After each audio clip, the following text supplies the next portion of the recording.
श्री सद्गुरु महाराज की जय। पूज्यपाद महर्षि संतसेवी परमहंस जी महाराज का प्रवचन सबके सब नाशवान हैं।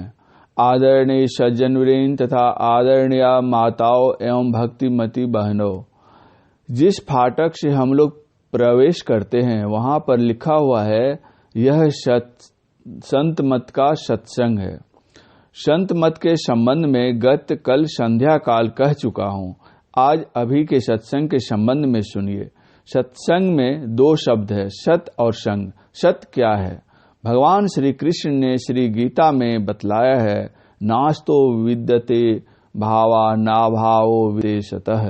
अर्थो असत्य है उसका अस्तित्व नहीं है और जो सत्य है उसका कभी अभाव नहीं होता। जिज्ञासा होती है यह सत्य और असत क्या है। जिसको सत्य कहते हैं वह था, है और रहेगा, अर्थात त्रय काल अबाधित तत्व को सत्य कहते हैं। जो असत है वह हम लोगों को इंद्रिय गोचर है, वस्तुतः उसकी स्थिति नहीं है। जो कुछ भी दिख पड़ता है सभी भासमान है, नाशवान है। जो कुछ इंद्रिय ग्राह्य है सभी चीजें विनाशशील है। संत कबीर साहब के शब्दों में हम कह सकेंगे, अखंड साहिब का नाम है और सब खंड है। खंडित मेरु सुमेरु खंड ब्रह्मांड है। वह परम प्रभु परमात्मा और उसका नाम ही अखंड है, अनाशी है, अविनाशी है। उनके अतिरिक्त और जितने जो पिंड ब्रह्मांड आदि हैं सब के सब नाशवान हैं, विनाशी हैं। जो संसार हम बाहर देख रहे हैं उसी का छोटा रूप यह शरीर है। जितने तत्वों से यह संसार बना हुआ है उतने ही तत्वों से यह शरीर बना हुआ है। अर्थात 5 तत्व इस संसार में है, उसी तरह इस शरीर में भी वे ही 5 तत्व हैं, क्षिति, जल, पावक, गगन और समीर। बाह्य संसार में भी 3 गुण काम करते हैं। 3 गुण रजोगुण, सत्वगुण और तमोगुण, अर्थात उत्पादक शक्ति, पालक शक्ति और विनाशक शक्ति। संसार के जितने स्तर हैं इस शरीर के भी उतने ही स्तर हैं। शरीर के जिस स्तर पर जब हम रहते हैं संसार के भी उसी स्तर पर तब हम रहते हैं। शरीर के जिस स्तर को जब हम छोड़ते हैं संसार के भी उसी स्तर को तब हम छोड़ते हैं। इस दृष्टि से यदि हम शरीर के सब स्तरों को पार कर जाएं तो संसार के भी सभी स्तरों को पार कर जाएंगे। विचारणीय विषय यह है कि शरीर नाशवान है। जिस तरह इस शरीर का शरीर पर के वस्त्र से संबंध है उसी तरह शरीरस्थ जीवात्मा का इस शरीर से संबंध है। जब से हम लोगों ने जन्म धारण किया अर्थात जब से यह शरीर हमें मिला है अब तक हमारी जितनी उम्र हो गई, अब तक कितने कपड़े पहने हैं, कितने कपड़े फटे हैं, याद है किसी को याद नहीं। अब भी शरीर का जीवन काल जितना बाकी है उसमें भी कितने कपड़े पहनेंगे, कितने फटेंगे, ठिकाना नहीं। उसी तरह एक जीव के जीवन काल में कितने शरीर होते हैं और नष्ट होते चले जाते हैं, ठिकाना नहीं। जब से सृष्टि है, जब से सृष्टि में है अर्थात जीवात्मा है, इसने कितने शरीरों को पहना है, कितने शरीरों को छोड़ा है, किसी को याद है, किसी को नहीं। अब भी जब तक यह जीवात्मा परमात्मा को प्राप्त कर ले न मालूम कितने शरीरों को धारण करेगा और छोड़ेगा। भगवान श्री कृष्ण श्रीमद् भागवत गीता अध्याय 2 श्लोक 22 में कहते हैं, वाशानि जीर्णानि यथा विहाय नवानि गृहाति नरो पराणि तथा शरीराणि विहाय जीर्णान्यानि सन्यानि नवानि देहि।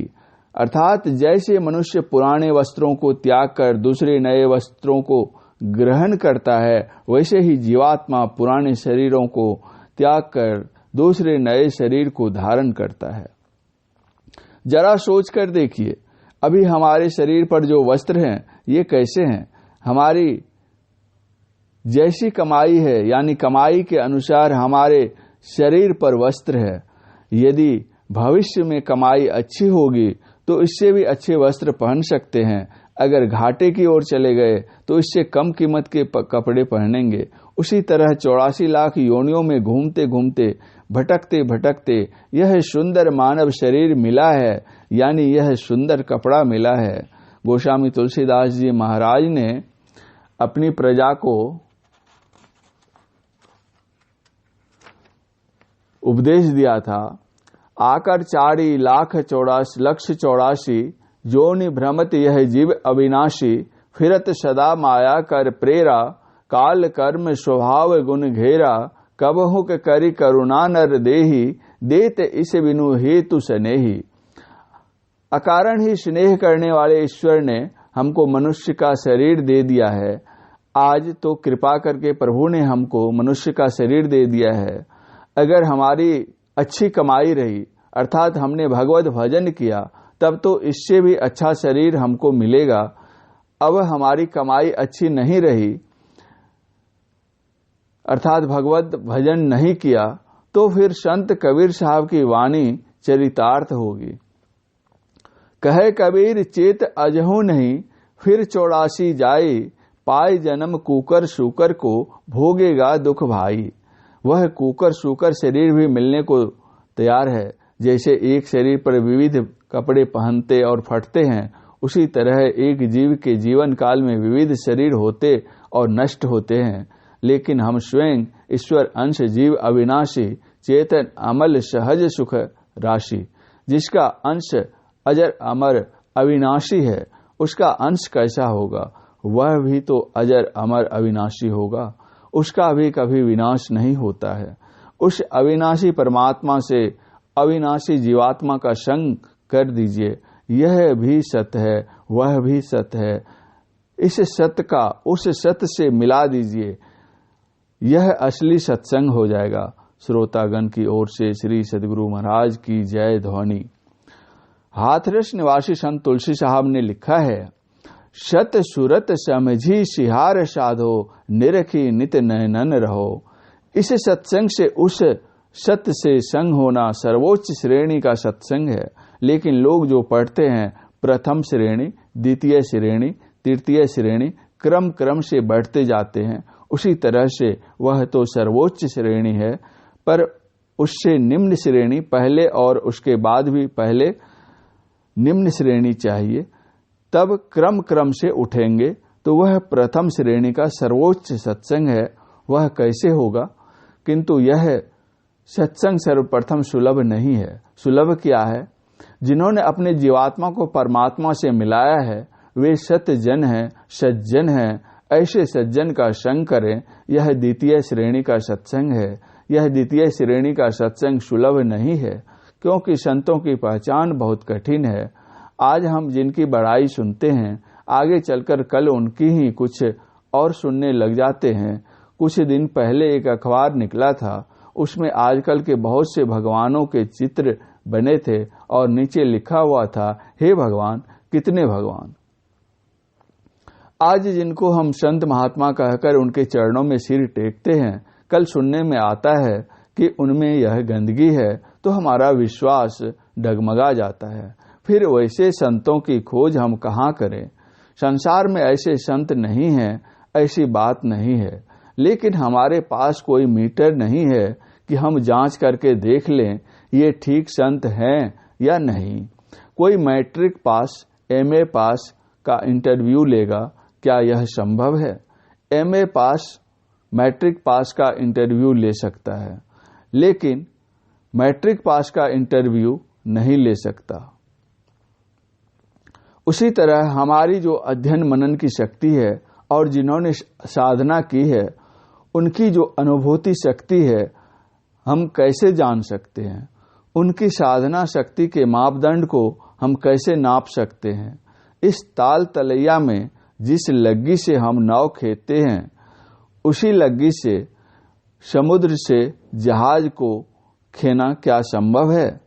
कभी हो नहीं सकता। साधु संतों की पहचान सामान्य बात नहीं है।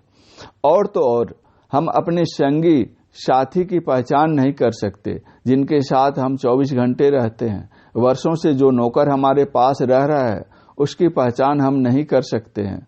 चाबी दे देते हैं, कहते हैं इतने रुपये ले आओ, गिनकर इतने रुपये तिजोरी में रख दो। एक दिन वही नौकर रुपये लेकर चंपत हो जाता है। तब हम कहते हैं इतना विश्वासी नौकर था। हम तो कभी विश्वास नहीं कर सकते थे कि हमारे साथ वह ऐसा कर सकता है।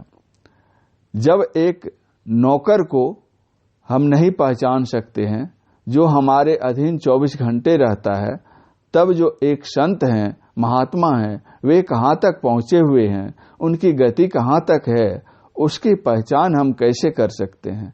ऐसी परिस्थिति में स्वाभाविक प्रश्नोदय होता है, सच्चे संत की पहचान कैसे की जाए? यदि उनकी पहचान नहीं हो तो उसके स्वभाव में सत्संग कैसे हो, उसके अभाव में सत्संग कैसे हो? उत्तर में निवेदन है, जिन संतों पर आज तक किसी ने उंगली नहीं उठाई है, जो सर्वमान्य है, अर्थात जिनकी संतों की दृष्टि से पूर्व से अब तक सभी देखते चले आ रहे हैं, भले ही वे संत आज इस जगती तल पर नहीं हो, किंतु उन संतों की वाणियां तो हैं, वे सत्यवाणी है। उन संतों की सत्यवाणियों का संग करें, यह भी सत्संग है। यह तीसरी श्रेणी का सत्संग है। अगर सच्चे संत मिल जाएं, तब तो कहना ही क्या, हमारा अहोभाग्य। महोपनिषद में लिखा है, भिद्यते हृदय ग्रंथि छिद्यन्ते सर्वे संशयाः क्षीयन्ते चास्य कर्माणि तस्मिन् दृष्टे परावरे। अर्थ, परे से परे को, परमात्मा को देखने पर हृदय की ग्रंथि खुल जाती है, सभी संशय छिन्न हो जाते हैं और सभी कर्म नष्ट हो जाते हैं। इन विभूतियों से विभूषित होते हैं संत। उपनिषद में आया, जिनके हृदय की ग्रंथि विच्छिन्न हो गई है। यह हृदय की ग्रंथि कौन सी है? इस संदर्भ में गोस्वामी तुलसीदास जी महाराज ने रामचरितमानस में कहा है, जर चेतन ग्रंथि पड़ी गई, यद्यपि मिर्सा छूटत कठिनई। इस जर चेतन की ग्रंथि को जिन्होंने खोल डाला है, जर और चेतन की ग्रंथि को खोलने से क्या मिलता है? यदि किन्हीं ने खोल ही डाला तो उनको क्या मिला? हम लोग जब गांठ देते हैं तो गांठ में कुछ रखते हैं, जब गांठ खोलते हैं उसमें जो कुछ माल रहता है वह मिलता है। क्या माल मिलता है? और जो पूछता हूं उसका अपने विचारानुकूल उत्तर दीजिए। आप सुबुद्धि चाहते हैं या कुबुद्धि? आप लोगों ने एक स्वर में कहा सुबुद्धि चाहते हैं। गुरुदेव, जब तक आप संसार में जीवित रहें, खाएं पिएं, इस आराम करें, मौज से रहें और शरीर छोड़ने के बाद आप शुभ गति चाहते हैं या दुर्गति? उन लोगों ने कहा शुभ गति चाहते हैं। संसार में आप लोग ऐश्वर्यवान होकर रहना चाहते हैं या दीनहीन कंगाल होकर? उन लोगों ने कहा ऐश्वर्यवान होकर रहना चाहते हैं।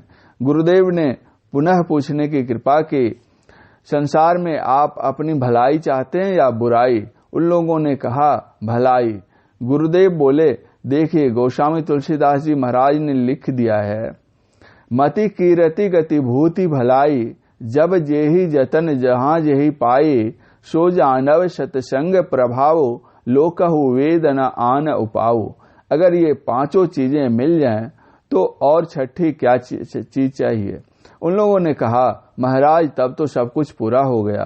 गुरुदेव बोले, तो समझिए सत्संग से अच्छी अच्छी चीजें मिलती हैं, इसलिए सबको सत्संग करना चाहिए। गोस्वामी तुलसीदास जी ने लिखा है, शठ शुद्ध रही सत संगति पाए, पारस परस कुधातु सुहाई। यह सत्संग क्या है? सत्संग ही संतों के दर्शन कराता है। संतों के दर्शन हो जाने पर वे ही सत्य रूप सर्वेश्वर यानी परम प्रभु परमात्मा के दर्शन कराते हैं। यह माध्यम है। चाहे कितना भी हम पढ़ लें, कितने ही विद्वान हो जाएं, लेकिन चरित्रवान होना एक दूसरी बात है। इस प्रवचन का शेष भाग अगले प्रवचन पाठ में पूज्यपाद महर्षि संसेवी परमहंस जी महाराज का यह प्रवचन भागलपुर विश्वविद्यालय के प्रांगण में दिनांक 1 जनवरी 1989 ईस्वी के सत्संग में हुआ था। श्री सद्गुरु महाराज की जय।